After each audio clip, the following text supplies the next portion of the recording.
लेकिन जब ऑपरेशन सिंदूर की बात हो रही है तो इसका एक सियासी पहलू पर भी है, जिसके मंजरनामे पर या मौजूदा सूरत हाल पर तबादला ख्याल मुख्तलिफ सियासी जमातें करती हैं और अब यहाँ से एक नई हिकमत अमली तरतीब देने की ज़रूरत पर जोर भी दिया जाएगा। एक अहम तरीन इजलास दिल्ली के अंदर डॉक्टर मोहन भागवत की सदारत में होने जा रहा है, जिसको 3 रोज़ा प्रचारक इजलास भी कहा जाएगा और इसमें RSS की जो 100 साला तकरीबात होती है उसका भी मंसूबा तैयार होता है। लेकिन 1500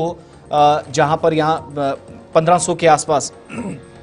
ये जो 3 दिन का प्रोग्राम है, आज के वक्त में हिंदू सम्मेलन मुनक्किद करने का हदफ है या जो टारगेट है जिस तक RSS पहुंचना चाह रही है। लेकिन इस बार ये भी तफसीलात सामने आ रही हैं कि इस तकरीब से कबल RSS ये मंसूबा बना चुकी है कि वो कैसे इकदामात उठाएगी, किस तरीके से नेशनल लेवल के या इंटरनेशनली इस इवेंट को बड़ा करेगी और ऑपरेशन सिंदूर के बाद की जो सूरत हाल है उस पर भी जो है तफसीली तबादला ख्याल किया जाएगा। इब्तदाई मालूमात के मुताबिक यह अहम तरीन इजलास जो कि दारुल-हुकूमत दिल्ली में होगा और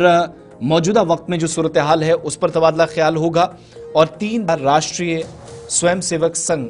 की जो मीटिंग है, RSS की मीटिंग है, दिल्ली में शुरू तो हो चुकी है। लेकिन अब ये जो 100 साला तकरीब होती है, इस बार जो अगराज़ व मकासद है, एक तो जो फाउंडेशन डे विजयदशमी के मौके पर आता है 2 अक्टूबर को इस साल, एक तो वहाँ तकरीबात उसके लिए भी मंसूबा तैयार किया जाएगा। लेकिन 3 रोज़ा इजलास में तमाम जो प्रांत प्रचारक हैं पूरे मुल्क के अंदर वो RSS की इस मीटिंग में शामिल होने जा रहे हैं और इसके अलावा RSS के चीफ या प्रमुख डॉक्टर मोहन राव भागवत जो कि आज यानी दूसरे दिन यहाँ पहुँचेंगे और इसके अलावा दीगर कई लोग भी हैं और कहा जाता है कि सह प्रभारीज हैं, संघ के दीगर जो सीनियर लीडरान हैं, क़यादत है, वो यहाँ पर पहुँचेंगी। ऑपरेशन सिंदूर के बाद की जो पैदाशुदा सूरत हाल है उस पर भी बात की जाएगी। ऑपरेशन उस वक्त हुआ था जब 22 अप्रैल 2025 को एक हमला हुआ,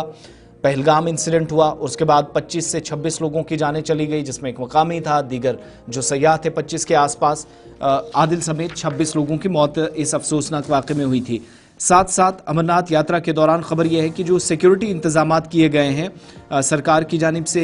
उस ताल्लुक से भी बात की जा सकती है और बीजेपी के जो ऑर्गेनाइजेशनल मैटर्स हैं, तंजीमी ढांचे के मुतल्लिक जो तबादला ख्याल है वो भी इस मीटिंग के दौरान होगा। और कहा जाता है कि बाद में इंतखाबात से पहले या मुख्तलिफ रियासतों के अंदर जो हलचल आप देख रहे हैं उससे पहले भी ये काफ़ी अहमियत की हामिल हैं। ज़राए इस बात की भी तस्दीक करते हैं कि तमाम के तमाम स्टेट्स और यूटीज़ के अंदर RSS कैसे अपना काम बेहतर कर सकती है, जो उनके अहदाफ हैं उनको मुकम्मल किया जा सकता है। 1500 के आसपास ये प्रोग्राम या जो हिंदू सम्मेलन है वो कराने की तैयारी है और ये जो शाखाज या पूरे मुल्क के अंदर उनकी ब्रांचेस काम कर रही है, हर एक जगह पर 100 साला तकरीब के दौरान प्रोग्राम हो, उस ताल्लुक से बात होगी। इस 3 रोज़ा मीटिंग के दौरान सारे संघ के जो ऑफशूट्स हैं वो भी आइंदा के जो प्रोग्राम्स हैं वो चॉक आउट किए जाएंगे, स्ट्रेटजी बनाई जाएगी, तरतीब दी जाएगी। और आप सब जानते हैं